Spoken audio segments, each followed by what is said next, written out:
Parang nasa Pilipinas lang. Naglalakad kami, pupunta kami doon sa may tubig. Magpipiknik kami ng mister ko. May restaurant kaso kailangan mag-book. Tsaka medyo malayo dito sa may tubig. Kaya mas mag-enjoy kami pagka may pagkain na kami at pwede na kaming umupo doon at maliligo. Kaysa saan maghihintay sa may restaurant. Kailangan enjoy ang nature.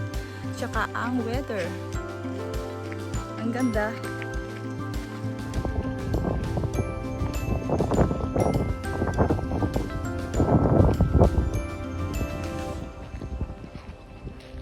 Magstay kami dito ng 3 hours. Magla-lunch, swimming, mag-relax.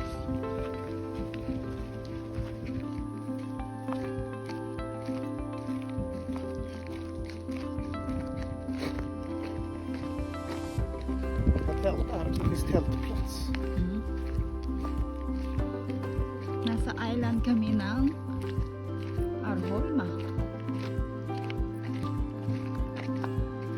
Tingnan niyo ang cute na mga summer houses nila.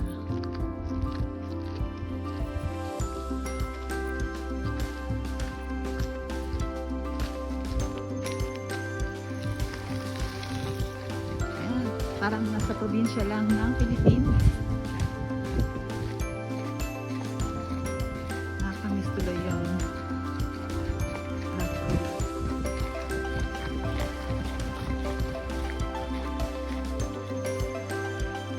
may mga baka pa sila dito. Ayan. Mainit kasi ang araw kaya nagtago sa ilalim ng puno yung mga baka. Ayan, nature. Puro mga puno ang mga nadadaanan namin. Mapuntahan lang namin yung tubig.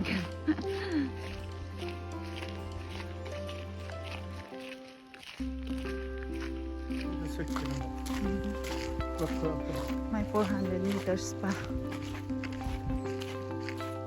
bago marating yung destination namin sa may tubig. Napakahalaga ang tubig. Kung saan kami maliligo.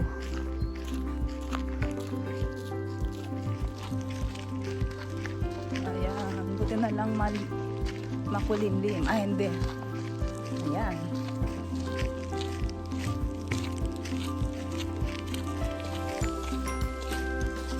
Daming bluebirds doon, oh. Kaso walang bunga.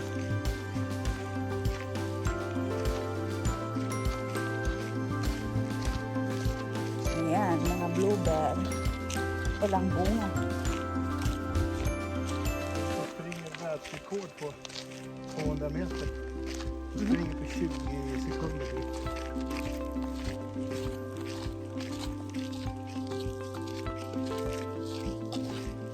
Jag tänker att det tar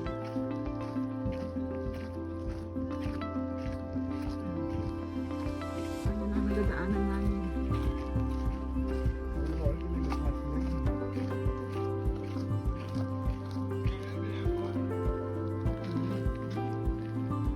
Ayan yung direction.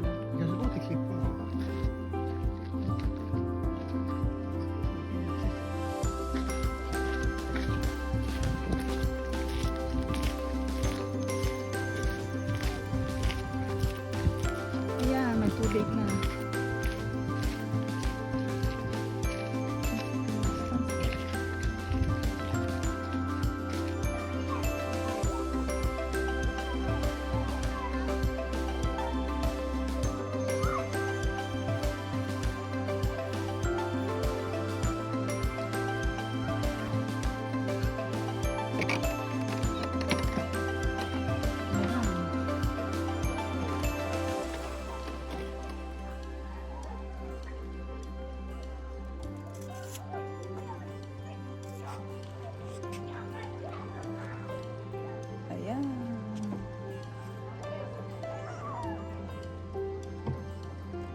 Och han tycker att, han säger liksom så här, ja, han är inte ens ut.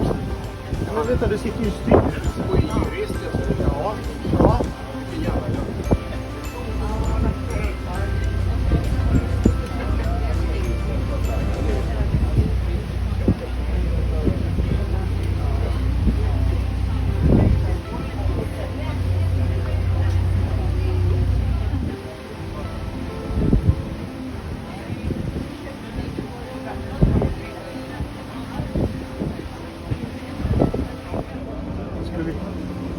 Vi skulle kunna åka till Furusund och åka vidare på öarna.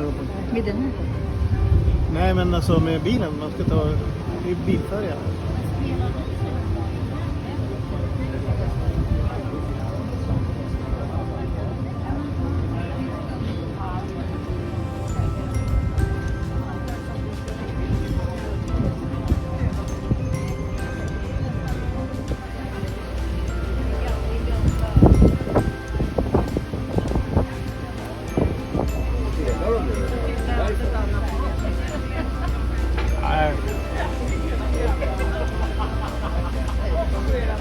Det borde vara ett miljöbrott det där. Ja, just nu? Jaha. Jaha, är det så?